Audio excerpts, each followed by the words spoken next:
Well, this is a grim sight, isn't it?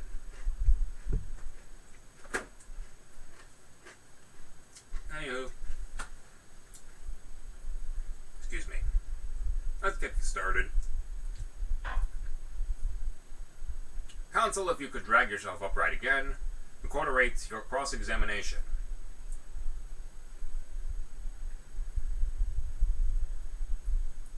My lord, how good in another desperate situation.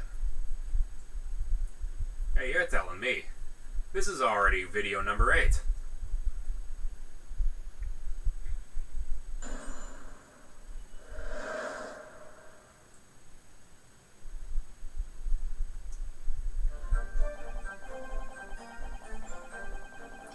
We have to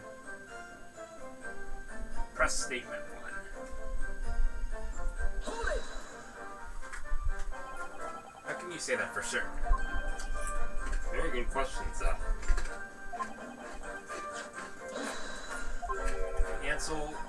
Answer is in his policeman's book.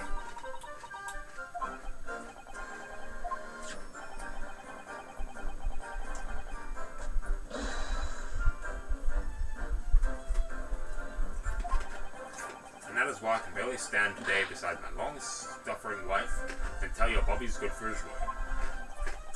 While rubbing my tired eyes admittedly, sir.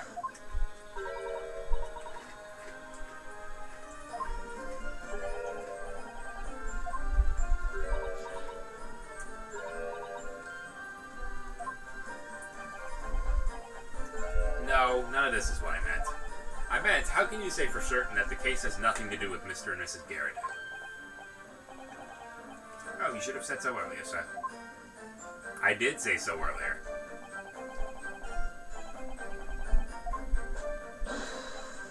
I'll answer that to the fullest of my abilities, sir. There's a surprising reason why, Mr. But before I get into that, sir, just one thing. Yes, I'd very much like you and your countrymen to understand the great British institution of Scotland Yard. So I hope you'll take back some of the tales of us London Bobbies and how we uphold our guiding principles. I wasn't planning on going back just yet. I've only just arrived here. So that ends, I'd be happy to lend you my warrant card for your perusal. But I must warn you, I won't be able to get through it without shedding a few tears. Thank you, I'll try.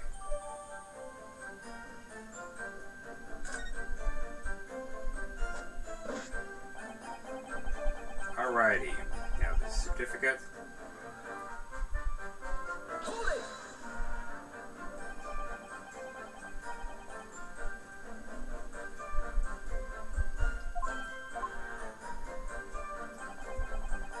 Alright. They're restricted as to how much they open.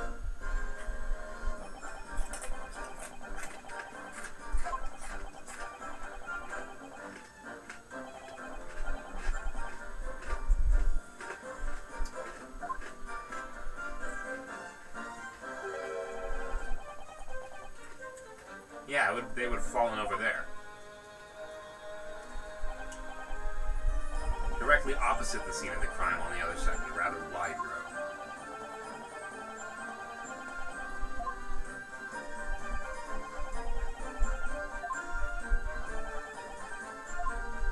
How do you even know? Why would you have any idea what sort of windows Mr. and Mrs. Garadev's house is furnished with?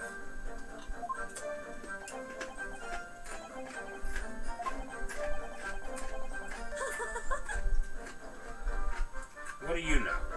Excuse me. You have something to add, Miss B?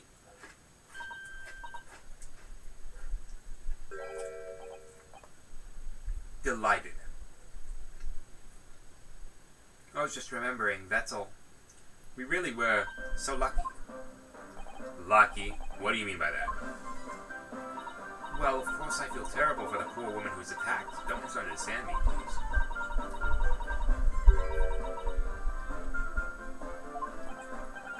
I realized. Oh yes, that's Street Briar Road. That's the boundary between Rowley's Beat and the next one.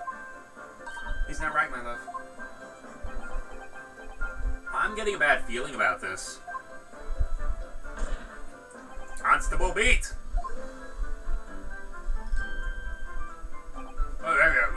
Yeah, that's right. That's the reason I was helping out with interviewing the occupants of the Garrett household yesterday. The house is on my beat, you see, sir. I was cutting it close then. Constable, I wonder if you could clarify something.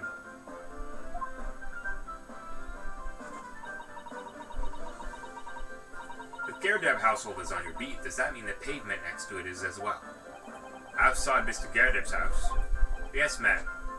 The pavement on that side of the road is part of my beat. I see. I was unaware of that. Just think, if the woman had been attacked just on the other side of Briar Road, we would have never been able to go for that meal to celebrate our wedding anniversary. But that's the life of a Bobby after all. And I've got a bad feeling that the witness actually, she actually didn't collapse there.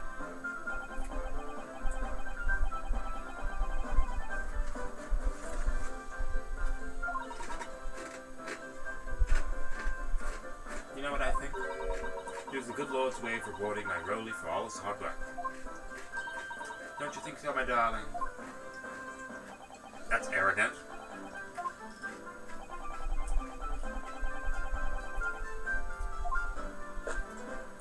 Leave it to me, Mr. Hodo. I'll take care of it immediately.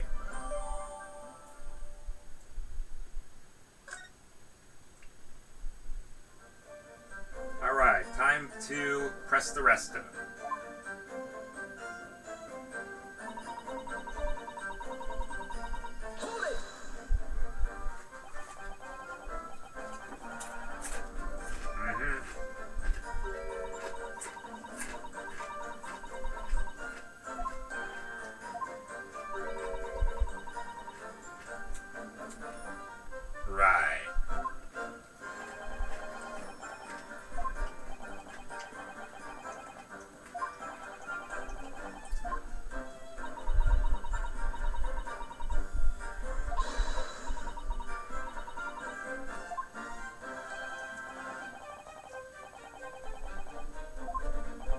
In short, are you trying to say that neither a book nor a knife crossed the sky before you?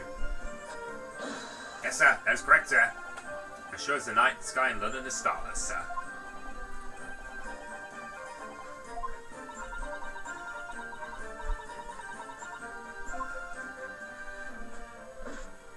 Alrighty.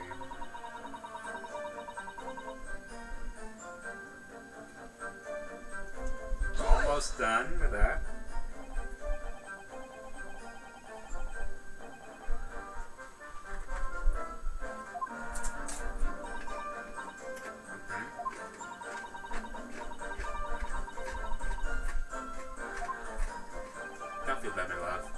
Expected to know the location of every police box and every beat.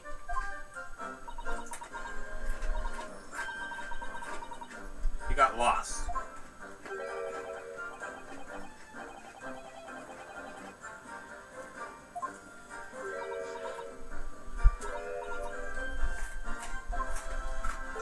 Oh, please.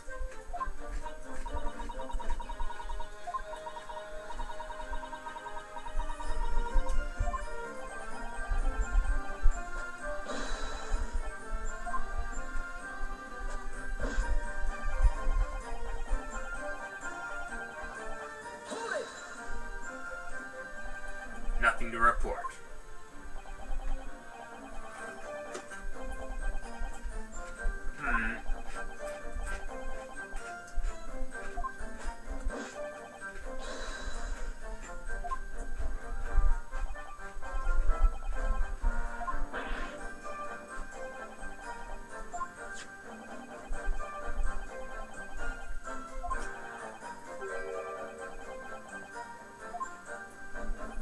Can you shed any light on that? Yeah.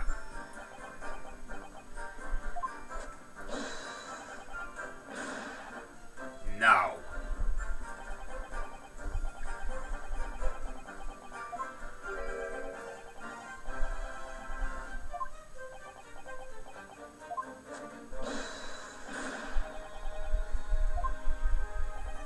Is that so?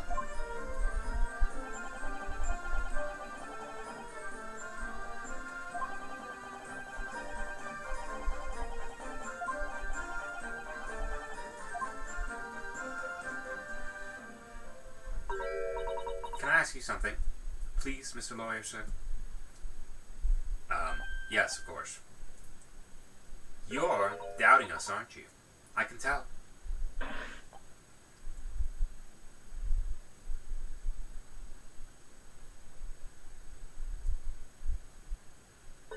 Please, because I'm a woman, doesn't make my testimony less valuable. I really don't remember ever suggesting I doubted you.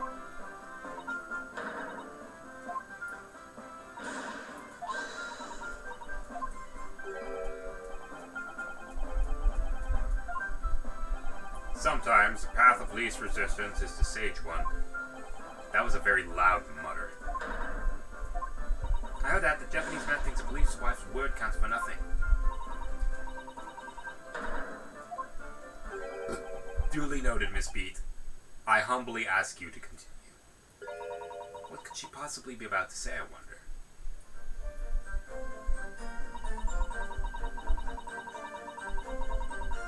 Hold it! Miss Beat, nobody's questioning what you've told us.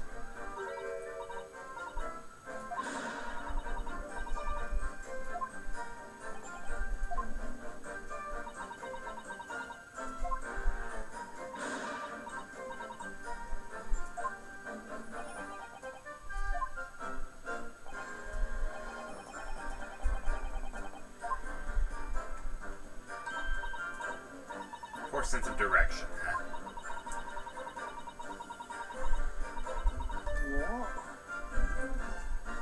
Excuse me. Constable Beat, is there a problem?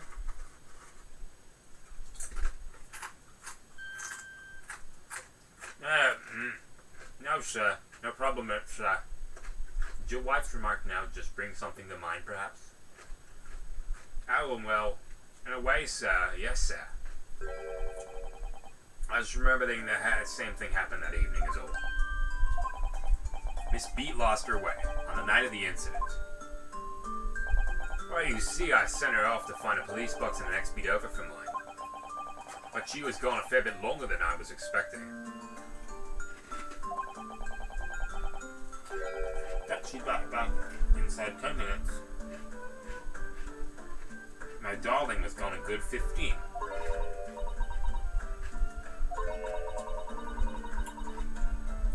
Bouquet?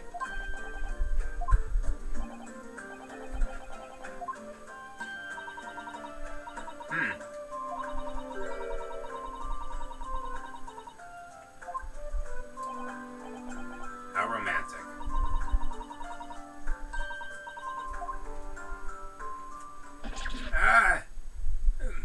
Yeah. That was just between us. Not talking about to anyone else, darling. You have to promise. Really? Oh. What was that all about? Constable Beat looked very obviously troubled during that exchange.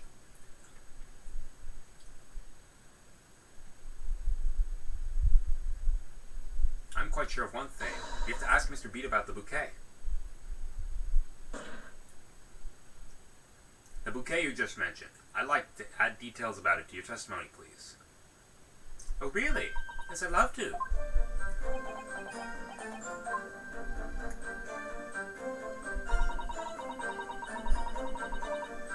Hold it!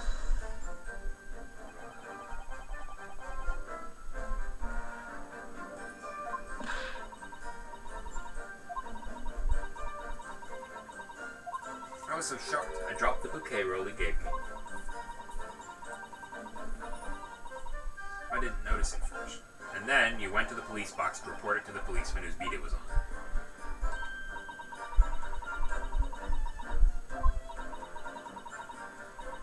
Funny thing was, when I went to pick it up, it was nowhere near the victim's body at all. In case you need reminding, Miss Beat, the victim is not deceased. I was all flustered for a moment before I heard a voice calling me from the other side of the road. Your husband, presumably. That's right, Cellini. I'd gone over to the wrong side of the street.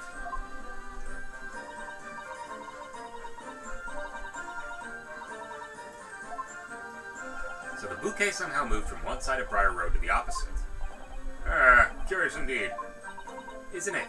But the worst of it is, I forgot to pick the bouquet up again when we left the scene. The beautiful rose Rowley brought me.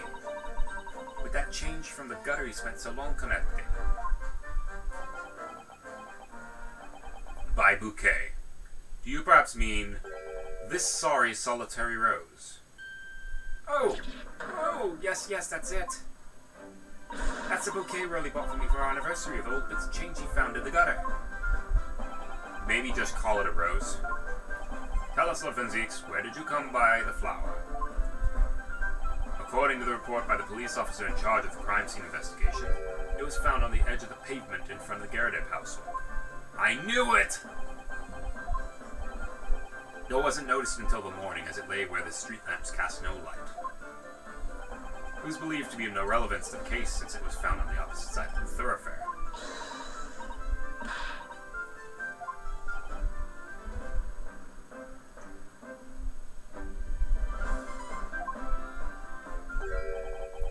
No, I think for good measure the rose should be added for the court record as evidence. Oh. But it's a symbol of our love. I want it back after the trial, do you hear me? I want it back! Good grief! Rest assured I shall do my very best not to forget this beat. I didn't take my eyes off the crime scene for one moment, sir.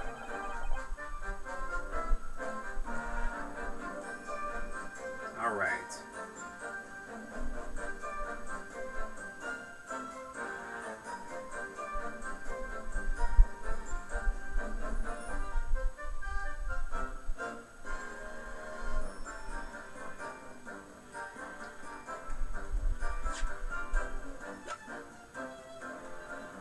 Objection!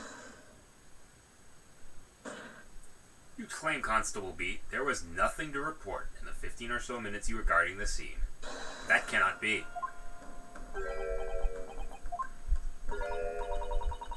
What do you mean to say? In your testimony just now, Miss Beat, you explained to the court that when you arrived back at the scene of the crime with the policeman assigned to the beat, the bouquet you had dropped at the victim's side was no longer anywhere nearby. Objection! Yes, all on the opposite side of Briar Road to where the victim was attacked. But considering the size of that meager bouquet, if a single sorry bloom can be so described, no doubt it was blown in the wind across the street back into the gutter where it belongs. Meager? Objection! But if that were the case, why did Constable B not testify to the fact?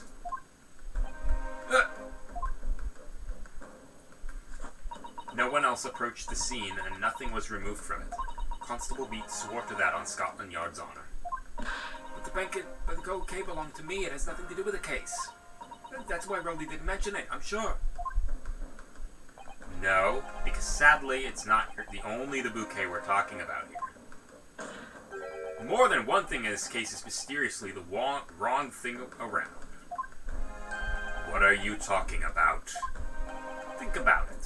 Besides Miss Beat's bouquet, there's Mr. Garadeb's book. Mr. Garadeb's copy of The Lion's Pride, which was thrown out the window by his wife, would have stuck the pane of glass in the casement window and landed there on the west side of the street. And yet, it was actually found here on the opposite side of the road in the victim's hand. Meanwhile, according to the testimony we've heard, Miss Beat's bouquet should have been dropped here at the scene of the crime on the east side of the street, but in fact, it was actually found here on the opposite side of the road in front of Mr. and Mr. Garadeb's house. There is no logical explanation for those things, unless somebody deliberately moved them. I knew it. What are you trying to say? The way you're talking, it sounds like you think my Rowley's done something wrong. Don't you listen to a word that scrawny lawyer says. We're doing on about books and bouquets. Why should we care? It's nitpicking, that's what it is. Oh good, Miss Garadeb's come round. You might call it nitpicking, Miss Garadeb, but deliberately meddling with the scene of a crime is a criminal offense. It's called, tampering, Mr. Naruhodo. but the person responsible for this tampering cannot admit to it, for a very subtle but compelling reason. Objection! Tampering? You've barely heard the term before. Tell us, my learned friend, who would possibly have had the cause to cause such an elaborate deception? Dude, I'm gonna be very upset if it's you. But it has to be.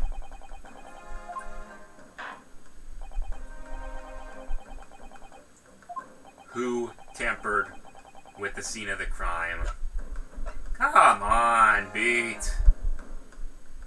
Take that! Obviously, there's only one person it could have been. Constable Rolly Beat, it was you. What? A policeman?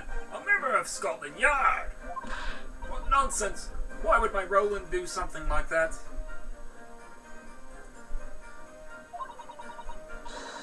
There's no one straighter than my husband. No Bobby works more tirelessly for the people of London. Miss Beat, you said in your testimony that your husband asked you to go to a nearby police box to fetch the officer on duty. The 15 minutes that you were absent from the scene is the only opportunity anyone ever had to tamper with it. You're making it up! It's all nonsense! It's all lies! What about that Japanese man with the whiskers? I bet it was him. He did it. Objection! If that was true, Constable B would have seen him do it. Oh. And forgive me for pointing it out, but when you dropped your bouquet, Miss Beat, it was after the defendant had fled the scene. Well. Objection! First you make accusations about the landlord and his wife, and now you incriminate a policeman as well. But your accusations lack one very important thing. You claim the crime scene was tampered with. But there is only one reason anyone would commit such a reckless crime. To hide something. That's right, he's right. My husband and I just happened to be there. That's all. So why would he have anything to hide? It doesn't make any sense. You've often no motive for this alleged tampering. Oh, I can think of plenty of motive. Until you do. Your accusations are nothing but empty threats. Constable Beat had a very good reason for wanting to tamper with the scene of the crime. That's the key to this entire affair.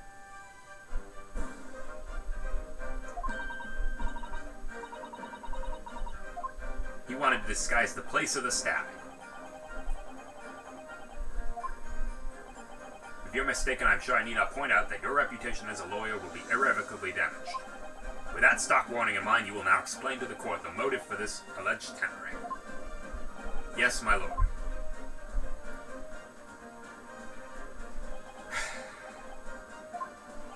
Constable Beat's motive for tampering with the crime scene was to hide the place of the stabbing.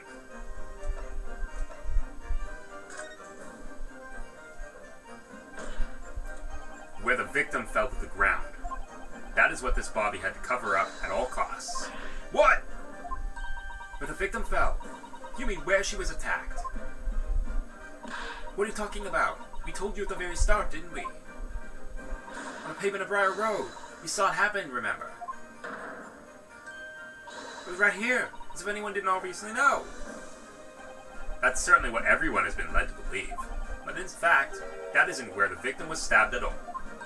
What? What?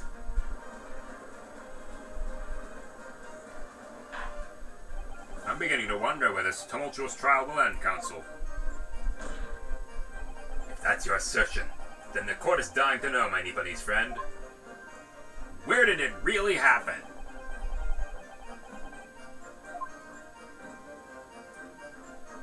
Right here.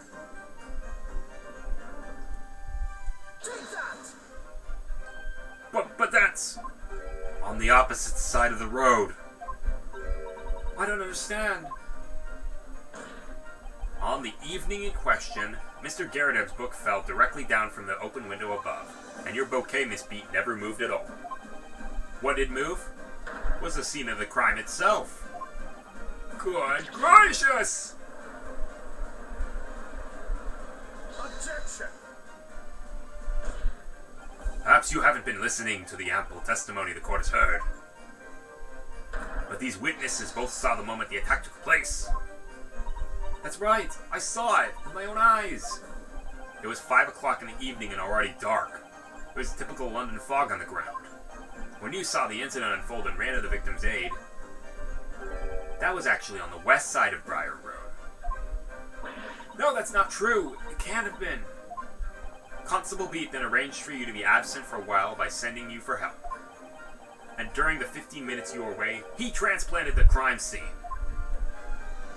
He moved all the things as shown in this print. The victim herself, the 4 books. He moved everything, in fact, to the pavement on the east side of Briar Road. Extraordinary. But the constable overlooked one thing.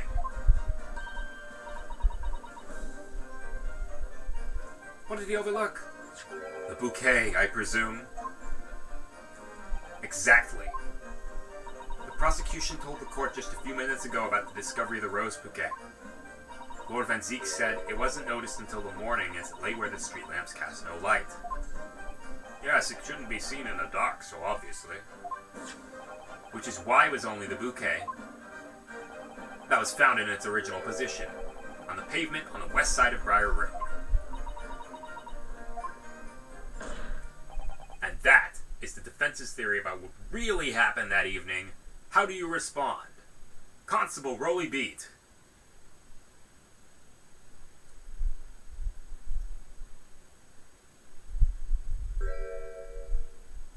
I'm very sorry. I didn't mean to nod off again, but I haven't slept properly in a month. Did I miss anything important? Oh, Rowley, it isn't true, is it? What that lawyer said is all lies, isn't it? I know it is, because you're the most upstanding, righteous man I know. I had a dream. A terrible dream. It's all true. All the things I did that night. Everything come out. Everything froze.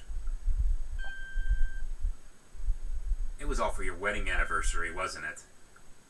You idiot! It only seems it wasn't a dream at all. Good golly! That's a firing offense right there. That would not fly today. What on earth is the meaning of all this? Rowley, why? Why would you do something like this? Moving a corpse is a criminal offense, isn't it? Wishing the victim dead should be one too. Constable, explain yourself. Why would you do this? As a respected member of Scotland Yard, your duty is to protect the good people of London Town. I can't say, sir. What? I really am ever so sorry about all this. For damaging the Yard's reputation. For everything. I have a possible explanation for why, on that particular evening, Constable Beat felt compelled to move the scene of the crime. I can think of one reason. What? How could you possibly know? You, a foreigner, presuming to understand the mind of a Scotland Yard policeman. He gave it to us. And yet, Lord Van Zeek, this foreigner who has uncovered the startling truth of the matter thus far.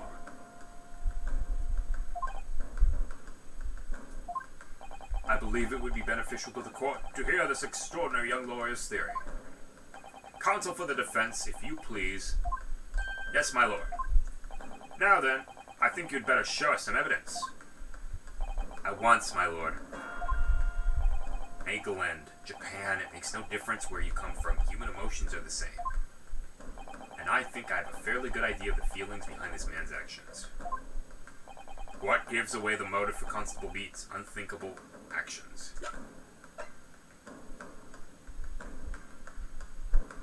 It's his warrant card. Take that! I realize I'm a foreigner in this land, and I've only just arrived from Japan. Which is why all this information about London's so-called bobbies is completely new to me.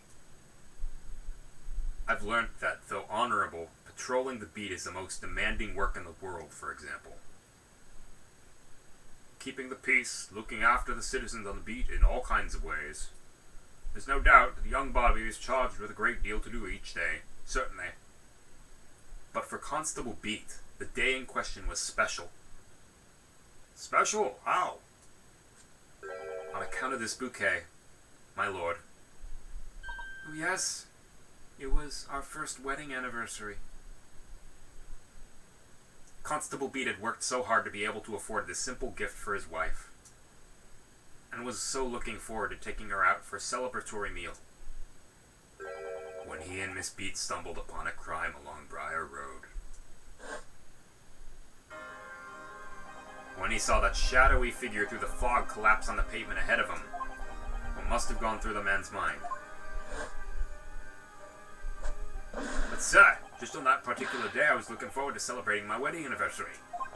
Miss Beat put up with a lot being married to a Bobby like me. I wanted to show my dear wife as much as I care.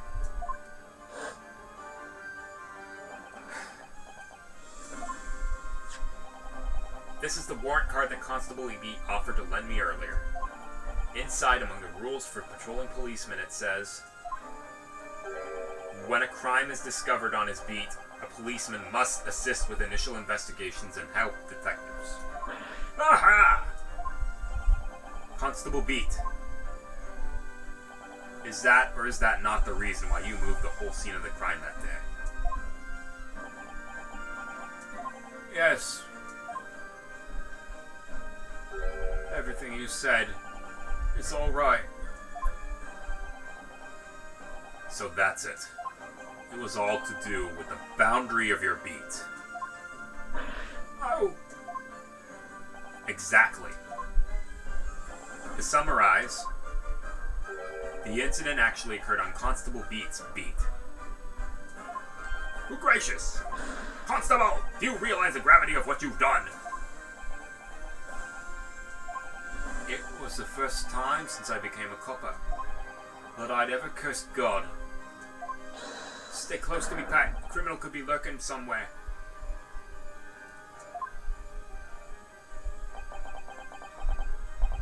As we ran over to the scene, I had every intention of doing my duty as a police officer. We gotta report this to the station as quickly as possible. But then it dawned on me. I realized where we were, where the victim was lying, and what that meant for me. When a crime is discovered on a beat, a policeman must assist with an initial investigation and help detectives. Why here? Why did this have to happen here? And why tonight of all nights? Why?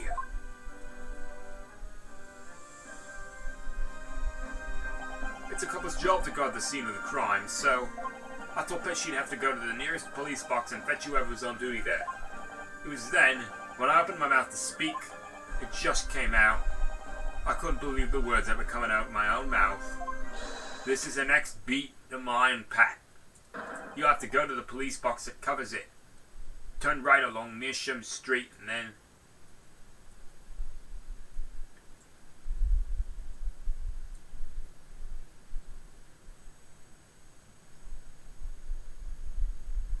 That's your job, man.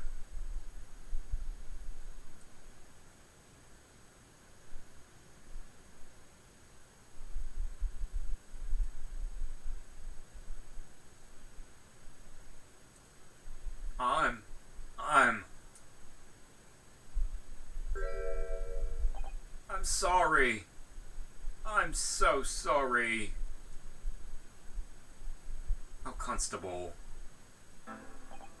I just wanted just that one night to take my Patricia out for dinner. Oh, Rowley, just that one night. You knew that if the incident was on your beat, your evening of celebration would be ruined. And so you decided to move the entire crime scene outside of your jurisdiction. Just across the street to the east pavement of Briar Road, which falls under the neighboring Beat's care. You see, I thought... Well, I was sure the victim was dead, you see. I beg your pardon? Of course he did. Otherwise my Rowley would never have left the poor woman in the freezing cold pavement. Ah, I see your meaning now. Well, God got me back for my sins, didn't he? That's why I missed the rose I bought for Pat. I'm no Rowley. That was all my fault. I should never have dropped it in such a dark place. I'm so sorry, Rowley. And can you tell us, Constable? How many books did you move from one side of the road to the other in total? Oh, 4 it was. Yes, sir. Definitely 4. 3 of them dropped by Mr. Natsume, and the 4th being the one that fell from the window upstairs in the Garadeb household, of course. But what made you place that book in the victim's hand? When all the others were scattered haphazardly around, I mean. Oh, well, sir, that's because that's how I found it. How you found it? What do you mean? When we first ran over to the scene, the victim was already holding the book. So when I moved everything, I made sure it was still in her hand. You're sure it was this book, The Lion's Pride, that the victim was holding? Oh yes, sir. No doubt about it, sir. Interesting.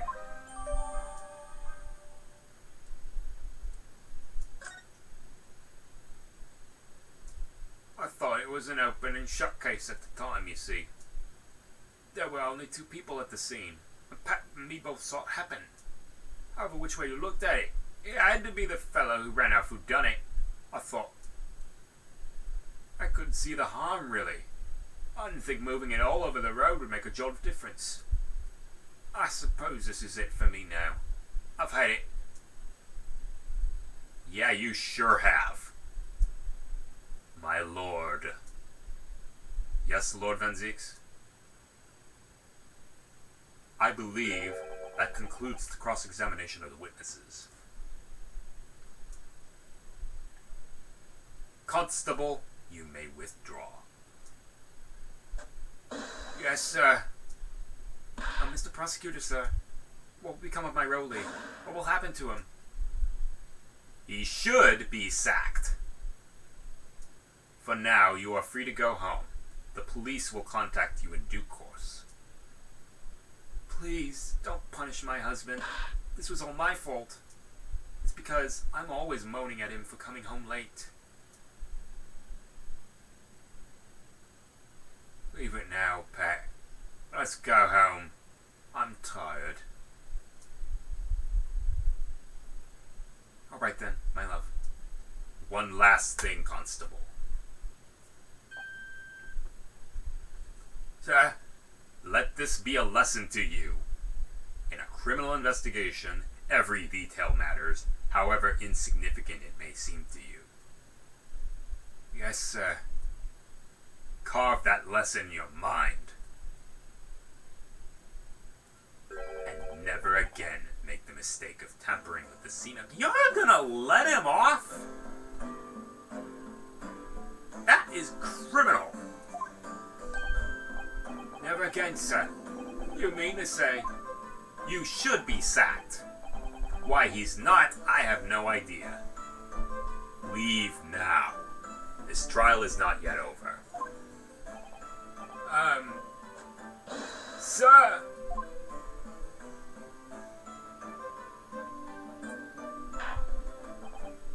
Well, quite a startling revelation, I must say. Whoever thought of a third party transplanting the entire scene of a crime like that, and made this entire trial drag on longer than it should? There are some immutable facts here, principally that the accused, Mr. Sosuke Natsume, is the only person who could possibly have committed this crime. No, I disagree.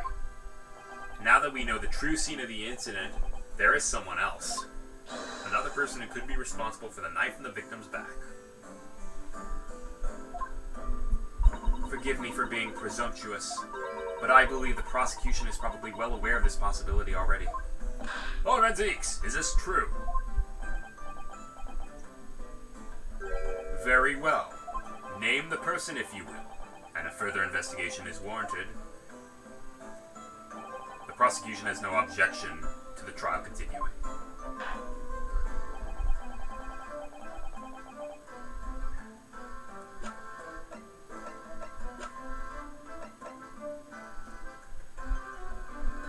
Take that! The defense would once again like to request the cross-examination of a new witness, my lord. Once again. My assistant made the same request earlier, in order to finally reveal the truth about this case. It's imperative we cross-examine juror number 4, Miss Joan Garadeb. Me! Me, oh dearie me! Objection! That request has already been denied. Objection! But the situation is very different now. Miss Garadeb, answer me this. What do you want now, you little toad? At the time of the incident, you were engaged in a violent argument with your husband, Mr. John Garadeb. And in the course of the argument, a minor house fire was ignited, and to clear the smoke from the room, your husband opened a window that looks out over Briar Road. Well, what of it? You threw this book at your husband, wherein he was cornered with his back against the window. Upon striking the pane of the open, top-hinged casement window, the book plummeted directly down, finding its way to what we now know to be the true scene of the incident. Yes, and I said, what of it? During the argument, you were beside yourself with rage. As such, you threw not just books, but anything you could lay your hands on.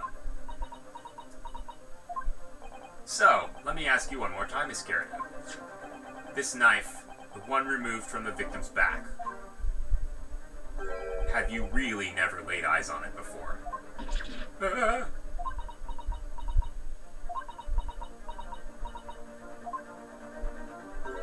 I don't recall it. Seriously? Am I supposed to remember everything I picked up and threw at my husband? And anyway, the man over there and all that regalia said members of the jury needn't testify, didn't he? Conveniently, yes. Objection! No! I have no recollection of saying that at all. Juror number 4. Oh! Make no mistake. You jurors are not special in any way.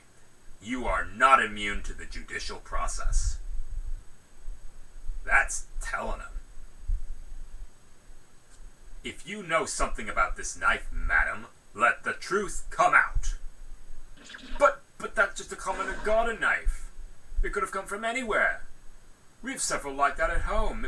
If one went missing, how would you expect me to know? What's that? Are you joking? What are you saying, please, Miss Garadeb? Now you listen to me. I refuse to believe in all this nonsense. I couldn't bear the thought that I'd injured someone. Do you hear? I couldn't bear it. Oh, the poor woman. So yes, I want evidence. I want to see hard evidence if you're going to insist on this being my fault. You're going to have to prove to me that I threw that knife. That's what you think. Come along now. Chop chop. Do your worst. Well, if I had evidence like that, believe me, I would have thrown it at her already.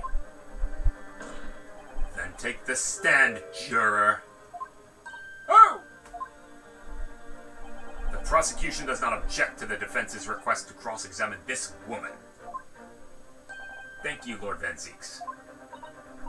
I'm going to have to testify? Juror number 4. As I'm sure you will appreciate, having observed it with your own eyes today, witness testimony can lead to the most extraordinary truths being unearthed, truths of which the witnesses themselves may not even have been aware. Oh, dearie me. So I demand your full and unadulterated testimony, Miss Garadeb. And mark my words, in this court of law today, we shall extract the truth. Do you concur, counsels? Certainly, my lord. That's what I'm hoping for, my lord. Alrighty. This is such a feeling. For the first time since arriving in this country, it actually feels real.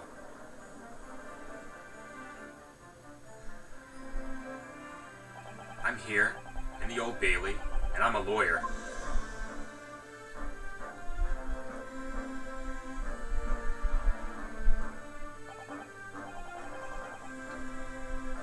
And we will do this next time.